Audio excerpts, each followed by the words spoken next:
Let's add texture to text in Premiere Pro. First of all, you have to add the texture, image or video in timeline, and then select the text tool and write your text. And from here you can adjust your text, and I'm increasing my text size. After that, go to effects and here search for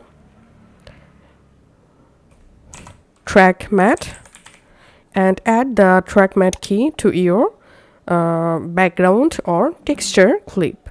I'm increasing my text length and then select your texture clip, and under effect controls here you will find track matte key. Just click on matte and here you have to select your text layer. So my text layer is V2, so here I'm selecting video 2, and then you can change your composite using matte alpha, or you can select matte luma or alpha, and then here as you can see I've successfully added a texture to my text.